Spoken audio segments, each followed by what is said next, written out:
good mood, our attitude is great, and we're off to this luncheon experience. We get to this place, and this place, you know, it just looks nice from the outside. And we walk in, and the maitre d' says, "Let me seat you." So we quickly move to our seat, and then we go and sit down, and once we sit down, the wait happens.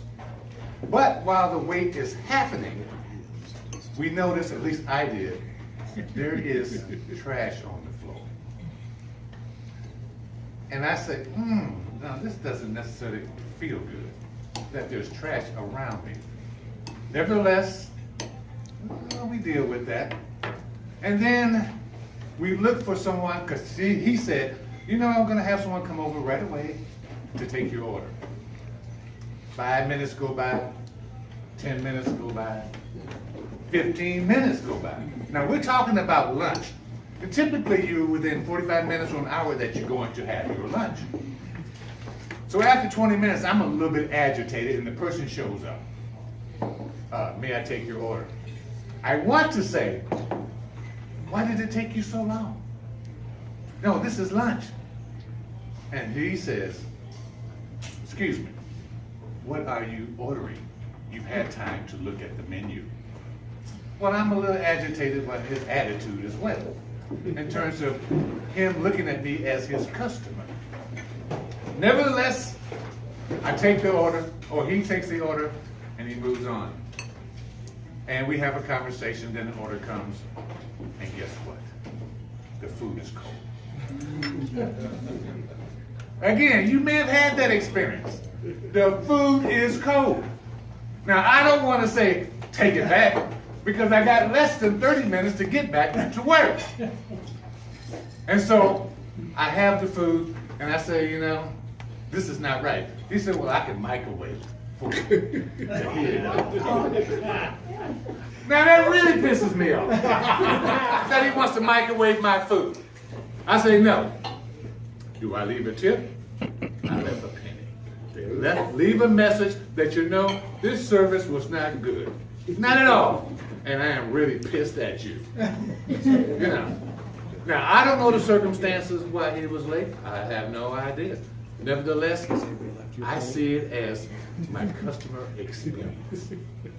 So you may have something that you can talk about and say, yeah, Marlin, I've had that too. I've had something very similar or the same as what you have experienced. I say, all right.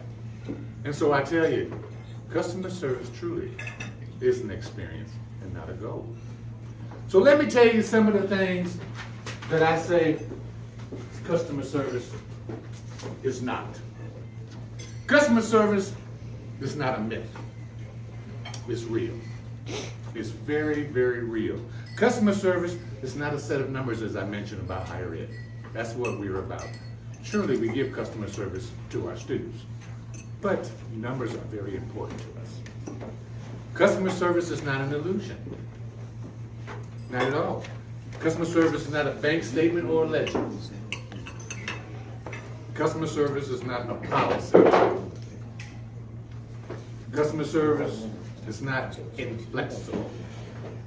And that's an interesting one, because also in my experiences looking at this whole notion of inflexibility, I was at a place and I said, you have wheat bread and you have a toaster or an oven. Could you in fact put some butter on my bread and toast it because I like warm bread? And the person said, that's not our policy. I said, wait a minute. You have a heater and you have the wheat bread. Surely you have butter. You can put it in an oven. They said, sure, but Mr. Clark, it is not our policy. Now, what else would you like? I'm saying, goodness gracious. This inflexibleness that I'm talking about is something that customer service is not. People should be able to adjust to your needs when you come and ask for service. Customer service is not having a personal phone call trump your service. Now, one of the things in higher ed, I really advocate with my directors in saying, one of the things you will not do is when a person approaches you, a student, you will not be on the phone having a personal phone call and ask that person to wait until you finish. Your job is to put that phone down and see what you can do to help that person. He or she has needs, and you need to serve their particular needs. Do not have someone tell me that you have been rude to them by being on the phone while they waited for you to serve them. Customer service is not, like I mentioned, a goal. It's that total experience, and this restaurant is an example of that. I think when the person walks around here, Amanda, and she takes our particular orders and gives us that personal attention, that's a wonderful thing. And I applaud them every Tuesday that they do a wonderful job in serving our particular needs as their customer.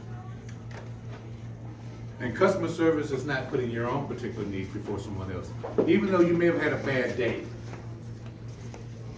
in the realm of customer service, you need to just elevate yourself in terms of meeting someone else's needs and not your own. Now, I'll talk about a number of things that customer service is not. And I'm gonna have my colleague send around a piece of paper to you to talk about 3 things that I consider to be the pillars of customer service. Because to me, customer service is anywhere, as I mentioned earlier, on and everywhere. It doesn't have to be a restaurant. It doesn't have to be a hospitality industry, such as a hotel. It could be anywhere. And so sometimes people have a hard time with that. They say, well, what do you mean, Marlin? I say, we are customers to each other. And I think if we looked at each other as customers, there might be a difference in your relationship with the other person. Because one of the things that customer service is to recognize the need of the other person. And that starts with the environment. I was looking at a commercial once and it really hit me that it was a company that was doing oil changes. And when you went into the waiting room, you saw fresh flowers. You saw a waterfall. You saw a clean carpet on the floor. You say, well, this is an oil change place. It really looks different. It looks really nice. So recognizing the environment is a start. And then the person is important. And secondly, respect. Valuing each customer as if he or she is the only person in front of you. That their needs is the most important thing to you. And then responsibility. Your first and last responsibility is to the person, your customer. Because what we're trying to do, at least hopefully we're trying to do, is to reach, and I'm gonna give this to you, I'm gonna hand it out to you after I get done, what I consider to be the wow factor. That a person is wonderful. You look at that person who served you as being wonderful. You look at that person in terms of being off the chart, in terms of what he or she does for you. And then that person's also a winner, a gold medal winner. And when I think of a person who is all of that in terms of reaching for that wow factor, I think about my friend Bill Kelly. Because he has done way more for me than I ever expected of him. And truly he is, to me, my wow factor. He is that gold medal winner in terms of what he has done for me. He introduced me to Ron. He didn't have to, but he did. And then I had a relationship with Ron. He's done so much to the fact that he's become very personal in my life and my family. And so I applaud you and I appreciate you for being my wow man. And I think for all of us to reach for the wow factor with our customers, each of ourselves, to one another. If your bottom line is revenue, without making a guarantee, I can say you can achieve that if in fact you reach for the top. I thank you for all. I appreciate your time. Thank you very much. I wish there was time for customers, but I saw the 2-minute warning, so I know I don't have that time. to do that. But if you have questions for me in regards to how I view customer service, I'd be glad to have that conversation with you. I appreciate it. So thank you very much.